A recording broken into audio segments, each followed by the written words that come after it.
എങ്ങനെയാണ് നമ്മുടെ മുന്നിൽ ഒരാൾ കുഴഞ്ഞു വീണാൽ CPR ചെയ്യേണ്ടത് എന്നാണ് നമുക്കിന്ന് നോക്കേണ്ടത്. CPR എന്ന് പറഞ്ഞാൽ കാർഡിയോ പൾമണറി റെസിസ്റ്റേഷൻ.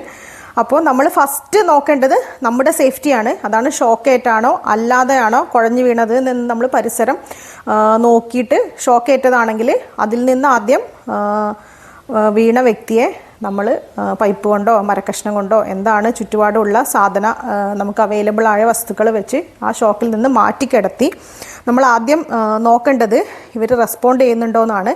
അത് രണ്ട് ഷോൾഡറിലും ചേട്ടാ ചേച്ചി നന്നായിട്ട് രണ്ട് ശക്തിയിലൊന്ന് അടിച്ച് നോക്കുക.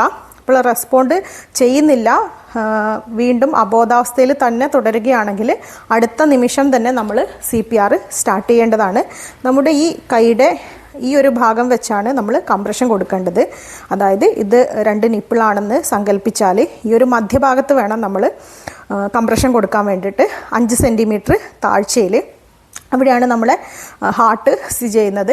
അപ്പോൾ നമ്മൾ ഈ ഒരു കൈപ്പത്തിയുടെ ഈ ഭാഗം നമ്മൾ മറ്റേ കൈവച്ച് ലോക്ക് ചെയ്യുക. എന്നിട്ട് ഇവിടെയാണ് നമ്മൾ ചെസ്റ്റ് കംപ്രഷൻ നൽകേണ്ടത്. അപ്പോൾ ഫസ്റ്റ് നമ്മുടെ സേഫ്റ്റി ഉറപ്പ് വരുത്തിയതിന് ശേഷം അടുത്ത നിമിഷം മുതൽ നമ്മൾ CPR സ്റ്റാർട്ട് ചെയ്യുക.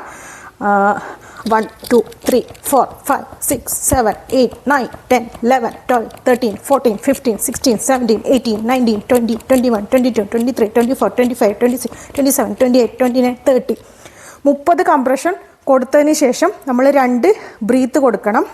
അപ്പോൾ അൺകോൺഷ്യസ് ആയ വ്യക്തിയിൽ ചിലപ്പോൾ വായിൽ സലൈവേഷൻ ഉണ്ടാവാം, ചിലപ്പോൾ ബ്ലഡ് കാണാം, ചിലപ്പോൾ നുരയും പതയൊക്കെ ഉണ്ടാവാം. അപ്പം നമ്മൾ അല്ലെങ്കിൽ എന്തെങ്കിലും ഒരു അസുഖബാധിതരായിരിക്കാം. നമ്മൾ നമ്മളെ സേഫ്റ്റി ആദ്യം ഉറപ്പ് വരുത്തണം. അതിനായിട്ട് കയ്യിൽ കിട്ടുന്ന നിങ്ങളുടെ കയ്യിൽ ഷോൾ ഉണ്ടെങ്കിൽ ഷോള്, ഇല്ലെങ്കിൽ ഒരു കർച്ചീഫ് എടുത്തിട്ട് അവരുടെ വായിൽ കവർ ചെയ്തതിന് ശേഷം വേണം നമ്മൾ ബ്രീത്ത് കൊടുക്കാൻ വേണ്ടിയിട്ട്. അപ്പം ഇതാണ് അവരുടെ മുഖമെങ്കിൽ നമ്മൾ ചിലപ്പോൾ അവർ അബോധാവസ്ഥയിൽ വീണ സമയത്ത് അവരുടെ നാവ്